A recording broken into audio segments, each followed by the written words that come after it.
From MTN News, this is Montana This Morning. Not even having the chance to have like a solution for him, or not knowing exactly where he was also really scary for me. A federal arrest resonating across the state of Montana. What new body cam footage shows after a Mexican man living in Helena was taken into custody. Most of the time with teen drivers, it's just that we don't think. Taking it slow, how teen drivers are minding the road in a state with shockingly high deaths behind the wheel. A lot of these kids have already been saying that they get to attend a football camp, and that's something they've never done. And huddling for hope, what kids are taking away from the gridiron and their first unique football camp.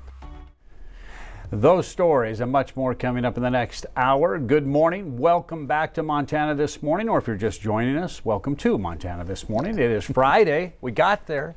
Didn't look like it earlier this week we'd ever get to Friday, but we have made it to Friday, July 11th. Hot days make it long, I'll tell you. I'm Don Hudson, along with Miller Robson. Yeah, good to see you, Don. I was told I had to put that in front of your name, Yeah, well, it's on my business card, too.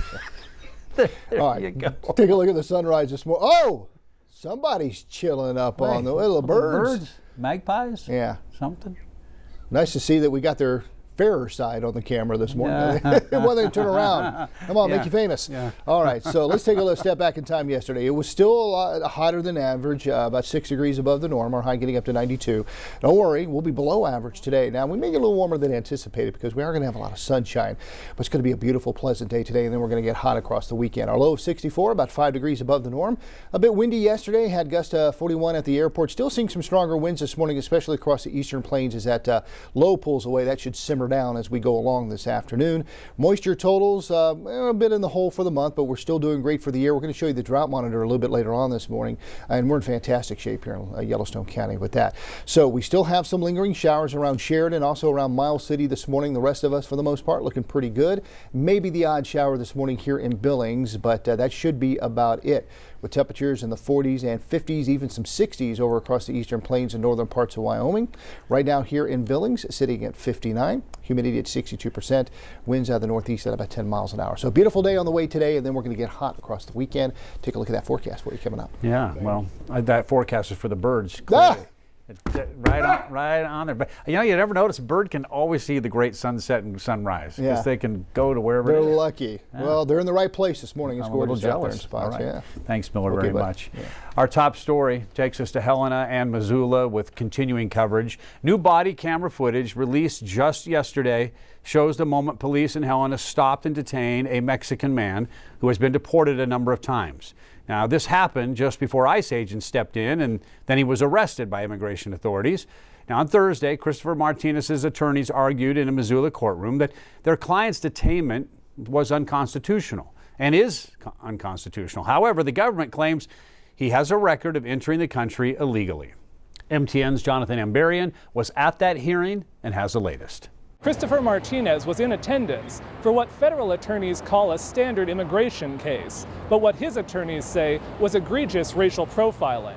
Cameras are not allowed inside federal courthouses, but I and MTN's Tony Cornish Jr. were there for the hearing.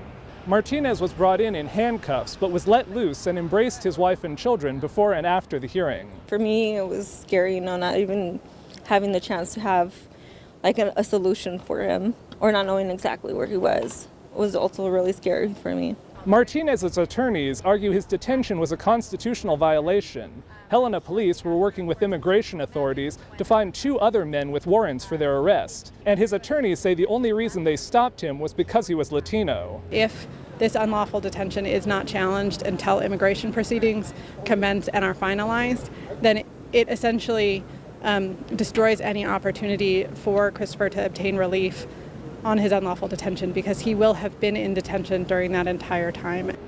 The U.S. Attorney's Office is defending the government's actions. They argued the actual justification for the stop was his vehicle's expired registration, and whatever else led up to it, that was a valid stop. And once authorities determined his identity and that he was in the country unlawfully, that information can't be suppressed. Federal attorneys said in a court filing that Martinez had crossed illegally into the U.S. and been removed several times, including multiple times in 2021.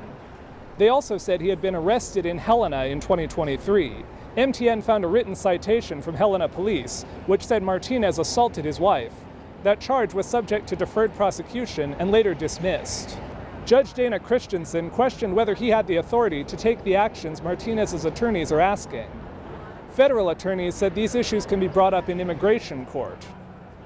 The courtroom was full Thursday afternoon with some people in the back standing. Many were supporters of Martinez. Outside the courtroom, one protester raised a banner saying "Abolish ICE," and others held signs criticizing federal actions. When people are afraid, they act out, and lies become a trigger. So lies are being used to trigger people against refugees and people who have come here looking for a better place to live. Christensen said he would take this matter under advisement, but that he understood he needed to act quickly. He asked that federal attorneys confirm that Martinez would not be removed from the U.S. until he's had a chance to make his decision. In Missoula, Jonathan Amberian, MTN News. Jonathan, thank you. The White House is criticizing a federal judge in New Hampshire who's issued a nationwide block on President Trump's executive order ending birthright citizenship, at least parts of it. The decision comes just weeks after the Supreme Court issued a ruling limiting the ability of judges to issue a nationwide injunction blocking presidential orders. Now, the judge, Joseph LaPlante, certified a class action lawsuit seeking to block the executive order that would restrict birthright citizenship for children born to undocumented parents. The judge said his decision was not a close call, added the deprivation of U.S. citizenship and an abrupt change to policy would cause irreparable harm. He also wrote, U.S. citizenship is the greatest privilege that exists in the world. And the judge says he will pause his order for several days to give the Trump administration time to appeal. Now, the Trump administration called his ruling an unlawful attempt to circumvent the Supreme Court's earlier order. Former U.S. Attorney and state legislator Bill Mercer will be serving the state of Montana once again. President Trump has actually appointed the Billings resident as judge in the United States District Court for the District of Montana. In a social media post, the president says Mercer is strong and smart, and he will fearlessly uphold the rule of law and defend our Constitution.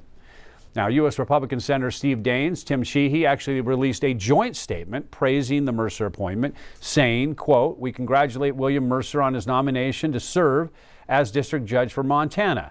Bill's experience at the Department of Justice as U.S. Attorney for Montana and his fierce advocacy for the rule of law and original interpretation of the Constitution." It goes on to say, will be tremendous assets that he serves the country and the people of Montana on the federal bench. We will work diligently with Senate leaders and Senate leadership, and our colleagues to confirm Bill's nomination. A 29-year-old Roberts woman behind bars this morning on a charge of felony negligent homicide. Rachel McEllerin is accused of causing a head-on collision on Sunday night that actually took the life of 20-year-old Rand Carlson. That crash happened north of Rockville on Highway 310. According to court documents, McEllerin was driving the wrong way in a Jeep Cherokee when she crashed into Carlson's GMC Sierra. Carlson died on the scene while she was transported to a Billings hospital.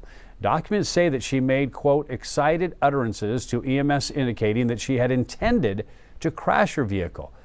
She also had to be restrained in the ambulance for the safety of the medical personnel and was said to be aggressive toward the hospital staff. Montana Highway Patrol says alcohol is suspected in the crash, but results from a blood sample are not expected for 4 to 8 weeks. That investigation, of course, still ongoing and still open. Billings police continue to investigate, and a road temporarily closed after a crash involving a vehicle and 2 motorcycles last night. That road is now officially back open this morning. Details on exactly what happened are limited, but police are saying this was, and I'm quoting, a serious injury crash. Take a look here. MTN News was on the scene moments after that crash last night. This is about 8 o'clock. This is at the intersection of Laurel Road and Foot Street in front of the Muzzle Loader Cafe, if you're familiar with that area. Now, police say a motorcyclist was taken to the hospital with serious injuries. The driver of the car also taken to the hospital, while a second motorcyclist suffered some minor injuries in this. It's not yet known exactly what led to the crash, and the investigation continues, with part of that road, again, was closed after midnight last night. This morning, a sobering statistic when it comes to teen driving fatalities here in Montana. According to one report, Montana is 7th in teen driving deaths, 37 deaths per 100,000 teen drivers. Those numbers highlight the need for strong driving education and safety measures in the state. As our Marcus Kakova explains, it already has one driver preparing to take things a little slower. Back to school for some much needed driver's ed, but this time I'll be riding shotgun to a teen who's just 2 weeks behind the wheel. Thankfully, Grandma will be in the back seat, so someone will know how to drive. Pollyanna Patterson is a Laurel freshman homeschool student. For career interest, I do like doing hair and nails and stuff, so I probably would do cosmetology. And that's what's taking us on a quick drive today. A little mock errand to a big business. Well, she likes makeup, and Walmart has that, and so that's why we go here. This is Nancy Patterson, Pollyanna's grandma. I love her to death. She has a sister, too, that I love. It's a 1.5-mile trip to Wally World. A big step for a new driver. I think I pay more attention to the gas because I have to watch myself to make sure I don't go too fast or too slow. Eager to take the wheel towards freedom, Pollyanna's enrolled in summer driver's ed at Laurel High School. She sees her older friends driving and going here and there, and she kind of sometimes gets left behind. And so, yeah, her eagerness to drive can also cause you to have accidents and things too if you're in a hurry. And in Montana, this rite of passage comes with real risks. Motor vehicle crashes are the leading cause of death for teens here, accounting for nearly 1 in 3 teen fatalities, among the highest in the nation. Just trying to predict what other people are going to do, like where they're going to turn, or sometimes people don't put on their blinkers and stuff. Otherwise, it's just like focusing on what I'm doing, like who's crossing the street or what's in the road. Which is why Nancy isn't just a passenger. She's kind of a coach, offering wisdom only grandmas have, so Pollyanna can focus on blushes, brushes, and color palettes. Take her time, not to be in a big hurry to get here or there. This world is a fast-paced place. Marcus Kakova, MTN News.